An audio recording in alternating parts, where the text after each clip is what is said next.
Hi friends, welcome back to my channel. आज हम बात करेंगे एक बहुत ही इम्पोर्टेंट टर्म के बारे में जो है ड्राई वेट। आइए जानते हैं ड्राई वेट होता क्या है और ये कैसे मेजर किया जाता है। सबसे पहले हम जानते हैं कि ड्राई वेट होता क्या है।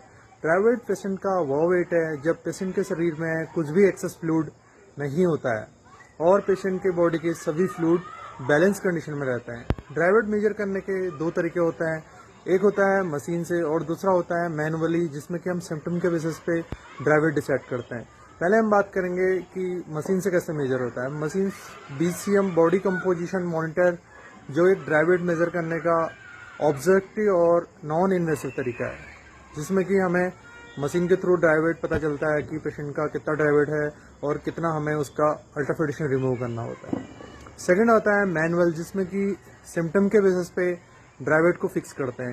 आइए जानते हैं वो 5 कौन से सिम्टम हैं जो हमें ये बताते हैं कि पेशेंट ओवरफ्लूडेड है और पेशेंट का ड्राई वेट हमें कम करना है। अगर किसी पेशेंट का डायलिसिस के बाद भी एडिमा है, यानी कि उसके चेहरे में या फिर पैरों में स्वेलिंग आ रही है, इट मीन हमें पेशेंट का ड्राई वेट कम करने की ज़रूरत है। उसके बाद सेकेंड होता है हाई ब्लड प्रेशर। अगर किसी पेशेंट का डायलिसिस के बाद भी ब्लड प्रेशर इंक्रीज है, बढ़ रहा है, तो इट मीन की पेशेंट का ड्राई वेट हमें डिक्रीज करने की जरूरत है। थर्ड आता है SOB, शॉर्टनेस ऑफ ब्रीथ। अगर किसी पेशेंट की डायलिसिस के बाद भी सांस फूल रही है तो इट मीन कि हमें पेशेंट का ड्राई वेट और डिक्रीज करना है। फोर्थ है tightness in chest, fullness in abdomen, यानी कि पेशेंट अगर छाती में भारीपन या फिर पेट भरा भरा हमें ऐसा कुछ बता रहा है तो इट मीन कि हमें पेशेंट का ड्राई वेट कम करने की जरूरत है। उसके बाद आता है कुछ पेशेंट्स हमारे पास ऐसी कंप्लेन लेकर आते हैं, उन्हें लेटने में सांस फूलती है, बट वहीं जब वो बैठ रहे होते हैं और खड़े हो रहे होते हैं तो उनकी सांस कम फूलती है। ऐसे पेशेंट्स में भी हमें ड्राई वेट कम करने की आवश्यकता है। आइए अब जानते हैं 5 वो कौन से सिम्टम हैं जो है ये हमें बताते हैं कि हमें पेशेंट का ड्राई वेट इंक्रीज करना है और उसका अल्ट्राफिकेशन कम रिमूव करना है। सबसे फर्स्ट आता है लो ब्लड प्रेशर।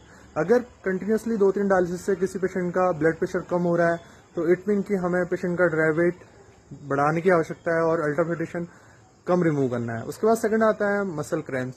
अगर किसी पेशेंट का लास्ट 1 आवर है, लास्ट हाफ आवर्स में कंटिन्यूसली 2-3 सेशंस में क्रैम्प्स आ रहे हैं तो इट मीन हमें पेशेंट का ड्राई वेट एसेस करने की जरूरत है और हमें पेशेंट का ड्राई वेट इंक्रीज करना है। थर्ड आता है हेडेक। कुछ पेशेंट डायलिसिस के बाद ही कंप्लेन करते हैं कि उन्हें हेडेक फील हो रहा है, ऐसे पेशेंट पे भी हमें ड्राई वेट इंक्रीज करने की आवश्यकता है।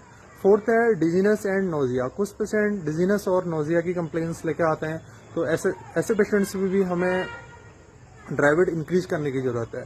उसके बाद आता है कुछ पेशेंट ऐसे कंप्लेन करते हैं कि उन्हें डायलिसिस के बाद एक्सेसिव थ्रस्ट यानी कि बहुत ज़्यादा प्यास लग रही है, ऐसे पेशेंट्स में भी हमें ड्राई वेट इंक्रीज करने की आवश्यकता है। फ्रेंड्स, जब भी हम किसी पेशेंट का ड्राई वेट चेंज कर रहे होते हैं उसे हमें एकदम से चेंज नहीं करना है, पहले 500 ml प्लस माइनस करके ही करना है। फ्रेंड्स, आज के लिए इतना ही। जल्दी मिलता हूँ न्यू वीडियो के साथ, तब तक के लिए गुड बाय।